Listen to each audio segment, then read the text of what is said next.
Subscribe பண்ணி எனக்கு கொஞ்சம் சப்போர்ட் பண்ணுங்கள் ஃப்ரெண்ட்ஸ். நெக்ஸ்ட்டு இந்த பார்த்தோன்னே பயந்துக்காதீங்க. மேக்ஸ் தெரிஞ்சவங்களுக்கு ஓகே, தெரியாதவங்க அதை பார்த்தோன்னே பயந்துக்காதீங்க.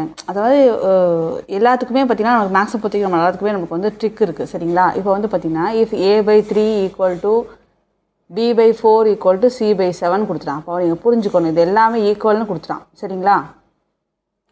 அப்போ இது நம்ம கண்டுபிடிக்கணும். இது இருக்கட்டும். ஃபஸ்ட்டு வந்து எல்லாமே ஈக்குவல்னு கொடுத்துட்டனால இது எல்லாத்தையும் எழுதிட்டு உங்களுக்கு பிடிச்ச ஏதோ ஒரு லெட்டரை டினோட் பண்ணிக்கிங்க.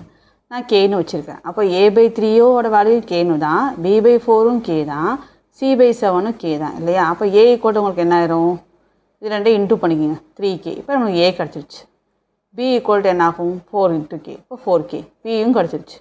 c/7 = கேனா c = என்ன ஆயிரும் 7k. அப்போ c = 7k. பாருங்கள், ஒரு செகண்டில் மூணுமே கண்டுபிடிச்சிட்டோம். இதை கொண்டு போய் அவன் கேட்ட இடத்துல போட வேண்டியது அவ்வளோதான். அவன் கேட்குறது a + b + c/c கேட்குறான். ஸோ அந்தந்த பிளேஸில் அதோட வேல்யூவை போட்டிங்கன்னா இதெல்லாம் ஆட் பண்ணுங்கள். இதெல்லாம் லைக் டேர்மு. ஸோ ஆட் பண்ணிங்கன்னா 3 + 4 7 + 7 14k/7k. k கேன்சல் ஆகிடும். 14/7 2 டைம்ஸ் அவ்வளோதான்.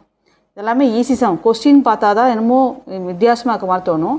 இதெல்லாம் ஒரு செகண்டில் யோசிச்சிங்கன்னா ஆன்சர் கொண்டு வந்துட முடியும். டென்ஷனாக யோசிச்சிங்க டக்குன்னு ஆன்சர் வந்துடும்.